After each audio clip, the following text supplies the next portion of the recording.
All right, so are you ready to dive into a mystery that just never gets old? Always up for a good history mystery. What's on the docket today? We're talking about Countess Elizabeth Báthory, the Blood Countess of Hungary. Oh, now that's a name that sends chills down your spine. Centuries of whispers and accusations, right? Exactly. And the best part is our listeners sent in a ton of sources on her, so we get to sort through it all together. Separate the fact from the fiction. I love it when we can really dig into the sources. So what's the big debate with Elizabeth Báthory? Ruthless killer or... That's the thing. History can't seem to decide if she was a straight-up serial killer, like the inspiration for vampire myths and all that, Or a victim? Come Come on, you're good at this. Lay it on me. Or if she was actually the victim of some really intense, really clever political maneuvering. What do you think? I mean, it makes you wonder, how does a noblewoman become that infamous? It's like she's a historical Rorschach test. You know, people have been putting their own interpretations on her story for centuries. That's a great way to put it. And to really get why, we have to take a trip back to 16th century Hungary. Set the scene for me. What was going on back then? Okay, so picture this. Powerful families vying for control. Sounds familiar. Constant tension with the Ottoman Empire. Religious disputes simmering everywhere. Oh, so we're already talking Game of Thrones levels of intrigue. Exactly. It was a breeding ground for rumors and legends. No wonder her story became so huge. Okay, so who was Elizabeth Báthory before she became the infamous Blood Countess? What was her life actually like? Well, she was born into extreme privilege, even for the time. I'm talking directly descended from royalty, top-notch education, more wealth than most people could even fathom. Okay, so not your average peasant farmer then. This was someone at the very top. Absolutely. Castles, estates, the whole 9 yards. But There's always a but, right? right. It wasn't all sunshine and roses. There were signs of trouble brewing beneath the surface, even early on. Like what? Spill the tea. For one thing, Elizabeth had seizures, probably epilepsy, which back then would have been terrifying because nobody understood it. Yeah, that's not something you want to be dealing with in the 16th century. So a less than perfect life, even before the accusations started. It makes you wonder if that played a role in how people saw her. Were there any other, maybe early hints about what might come later? Here's where things get juicy. Even while Elizabeth was still alive, rumors were swirling that she had a kid as a teenager. And not just any kid, an illegitimate child. And the father, well, let's just say someone far below her station. Whoa, okay. And that's a scandal that could ruin you even today, let alone back then.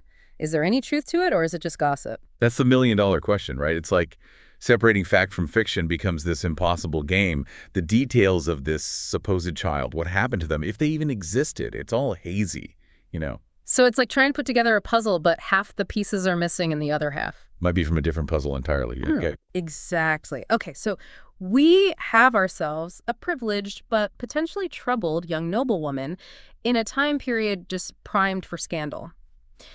So what were the accusations that actually turned her into the Blood Countess? What were people saying she did? Well, get ready, because this is where it gets seriously disturbing. We're talking accusations of torture and murder. Hundreds of young women. Hundreds. Hundreds.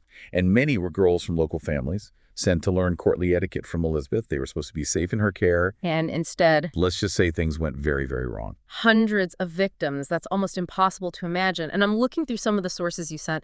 Some of these accounts are so detailed, so vivid. There's even that whole thing about her bathing in the blood of virgins to stay young and beautiful. Ah, see, and that right there, that's a perfect example of how history morphs into legend. Don't get me wrong, it's a gruesome image.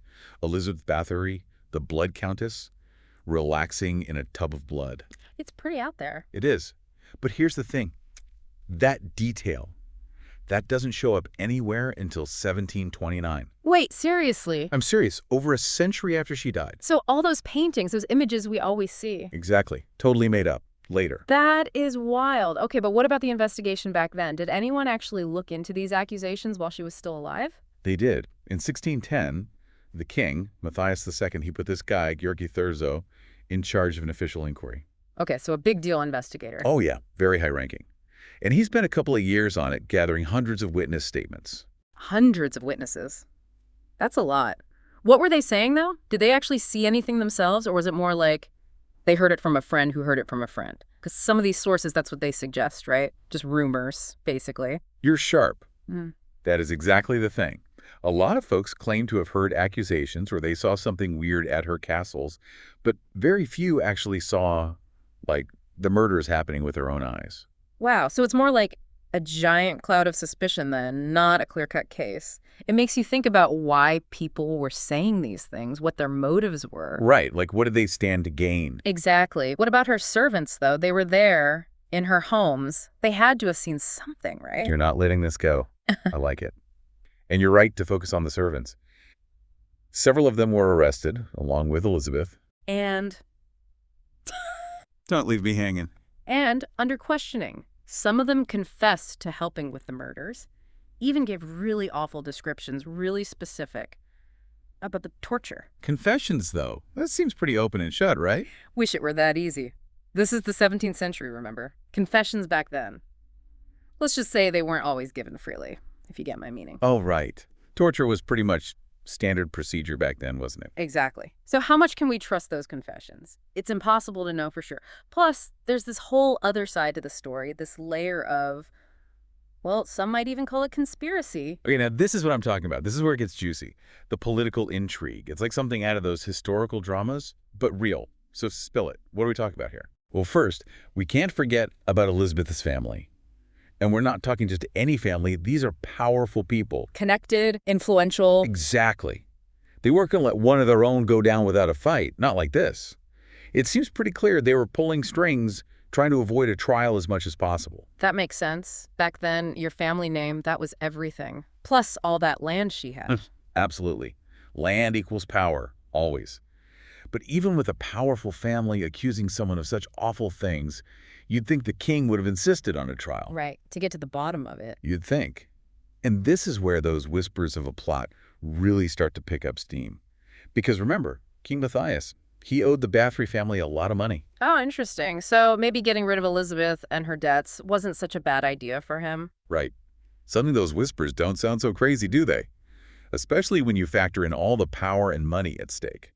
So if it was a setup, who else might have been in on it? Or was it just the king trying to get out of debt? Well, that's where your research on György Thurzo, our star investigator, comes in. Let's just say he wasn't exactly losing sleep over Elizabeth's predicament. He sounds like quite the character. Oh, Thurzo was ambitious, very ambitious. And taking down Elizabeth, well, that put him in line to snatch up her lands, maybe even grab a little more power for himself in the process. Okay, so we've got the king and his debts, ambitious nobles seeing an opportunity, and a powerful family in crisis mode. This is messy. So what happened to Elizabeth? Did they drag her off to the dungeons?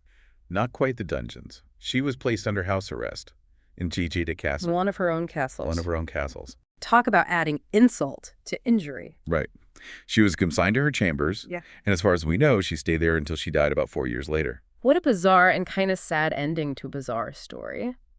So we have a wealthy, powerful noblewoman, shrouded in scandal and mystery, maybe even framed, and then a lonely death.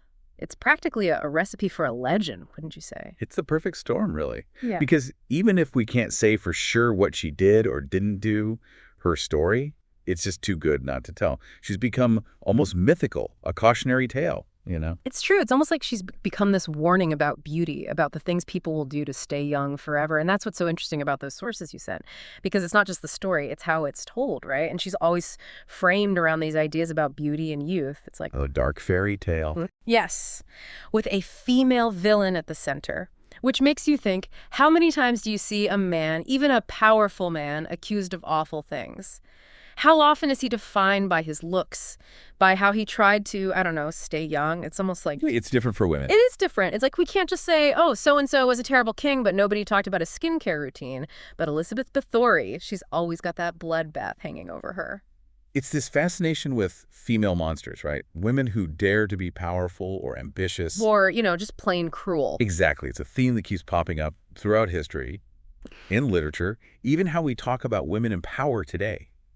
Think about it. So are we saying, like, if Elizabeth Báthory had been a man, maybe we wouldn't even be talking about her right now? It makes you wonder, doesn't it? Would we be having this conversation if it was a king account, anyone but a woman accused of the same things? Right.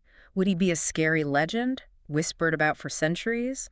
Or would he just be another power-hungry guy in the history books? And that's what's so fascinating about this case. It's like by turning her into this monster, this myth, it almost makes it easier to, I don't know, It's accept. like we can't handle the idea of a woman, a real person, being powerful and capable of such awful things, so she has to be a monster instead. You said it better than I could. And here's another layer, right? What if she was a victim? What if it was all a setup? Then it's not just a political plot. She's a victim of how history remembers her, too. Okay, so after diving into all these sources, the listener sent some great ones, by the way. Where do we even land? Was Elizabeth Báthory a cold-blooded killer? An innocent woman framed? Or maybe even somewhere in between? And that's the beauty of history, isn't it? It's messy. The best kind of messy. We can look at all the evidence, go through the sources, and there's still that element of we'll never know for sure. I'm still on the fence, honestly. No solid proof, political schemes, stories that might be true, might be totally made up. But isn't that what keeps us coming back? It's that mystery. You're absolutely right. Elizabeth Báthory might just be an enigma forever, but what a fascinating enigma she is. Could not have said it better myself. So what have we learned today?